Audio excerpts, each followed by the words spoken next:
Pada kesempatan kali ini kita masih melanjutkan materi yang kemarin, yaitu mentadabburi surah pendek. Pada kesempatan kali ini kita memasuki surah Al-Insyirah. Alam nasrah laka sadrak. A'udzubillahi minasyaitonir rajim. Bismillahirrahmanirrahim. Alam nasrah laka sadrak wa wada'na anka wizrak alladzi anqadha dhahrak. Surah ini pegangan untuk kita semua. Kalau nanti dalam perjalanan hidup ini kita menemukan gundah gulana, cemas, khawatir, takut, bacalah surah ini. Kenapa? Surah ini adalah motivasi mengenai menghadapi masa depan. Di sini Allah membimbing Nabi Muhammad. Bukankah kami sudah lapangkan dadamu? Kalau dada ini sudah lapang, apapun yang kita hadapi itu akan terasa ringan. Tapi untuk Nabi Muhammad, bedanya sama Nabi Musa bermohon dengan Rabbis shrahli sadri wa yassirli amri. Bedanya permohonan bisa dikabulkan, bisa ditolak. Tapi untuk Nabi Muhammad ini hadiah, langsung pemberian dari Allah.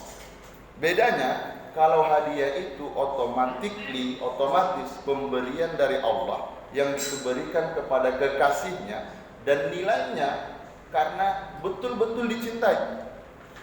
Nah, kalau Nabi Muhammad dicintai oleh Allah, kita berharap juga limpahannya sebagai umat Nabi Muhammad sallallahu alaihi wasallam.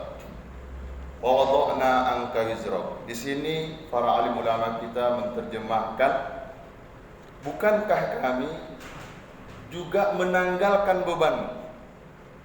Nabi Muhammad sebelum diangkat menjadi rasul, itu ia lihat beban hidup bukan hanya hidupnya, tapi masyarakatnya. Penindasan di mana-mana, intimidasi di mana-mana, ketimpangan dari materi terlalu senjang sekali. Nabi Muhammad sudah memikirkan itu. Tapi Allah katakan, kami sudah tanggalkan beban-beban. Nah, di ayat selanjutnya, warafa'na laka zikra. Para alim ulama mengatakan, kami sudah angkat dengan menyebut namamu. Kalau misalnya Bapak Ibu membaca tafsir Al-Azhar atau karangan-karangan ulama-ulama kita yang lalu, setiap azan disebut Allah, di situ ada Muhammad. Disandingkan ketika mengucap lafaz Allah itu ikut Nabi Muhammad. Tapi bukan itu saja ternyata. Seluruh umat, seluruh agama, kalau mereka mau membuat penilaian, tapi penilaian itu jangan subjektif, objektif, betul-betul murni, maka sosok Nabi Muhammad itu tidak ada kelemahannya dari seluruhnya.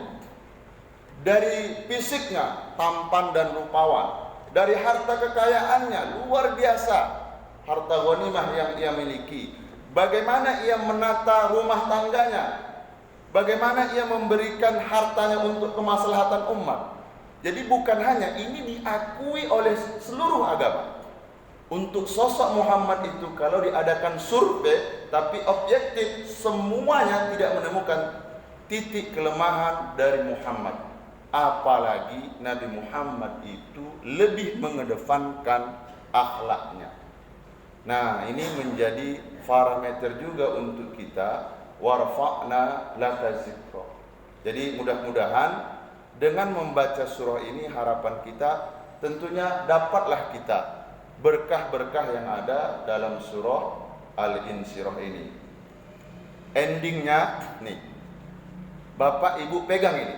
Fa inna ma'al usri yusra, inna ma'al usri yusra. Ketika ada kata al-us pakai alif lam, itu kesulitan, diulang 2 kali, berarti kesulitannya sama. Tapi lihat yusra, kemudahan, tidak pakai alif lam, berarti kemudahan yang pertama dengan kemudahan yang kedua akan berbeda. Maksudnya apa? Dalam menjalani bahtera kehidupan ini, acap kali kita menemukan kesusahan.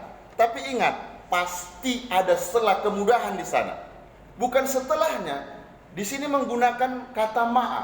Ketika kesulitan itu ada, pastikan saja di situ ada kemudahannya. Makanya orang-orang tua kita menganjurkan lagi, baca ini, baca. Jadi mudah-mudahan ketika kita mampu mentadaburi ini akan meyakinkan kita pula bahwa surah ini merupakan obatlah untuk kita yang lagi dirundung berbagai macam masalah. Tapi ingat bahwa di ayat selanjutnya fa idza faraghta fansab wa ila rabbika farghab. Faragha itu artinya selesai, tapi selesainya begini. Ini gelas. Tapi kalau gelas itu kosong tak ada airnya, itu kholis bahasanya. Tapi kalau misalnya gelas itu sudah ada air, diminum lalu kosong, itu bahasanya faragha. Artinya apa? Kalau kita sudah selesai menyelesaikan satu pekerjaan, jangan tunda lagi, kerjakan pekerjaan yang lain. Tidak ada bahasa dalam Islam itu lengah. Kenapa? Sampai nanti kita pada titiknya memang sudah menonjol di situ dan semua masyarakat bisa merasakannya. Ditutup wa ila rabbika farghab. Semuanya kembalikan ini bukan karena kehebatan kita, bukan karena relasi kita. Semuanya kita kembalikan ini adalah semata-mata anugerah yang diberikan Allah kepada hambanya. Ingat, al-us, kesulitan itu pada prinsipnya hanya sekedar jembatan saja untuk menguji kita agar memperoleh kemudahan-kemudahan. Mudah-mudahan ada hikmahnya. Kita tutup majelis yang mulia ini dengan ucapan hamdalah.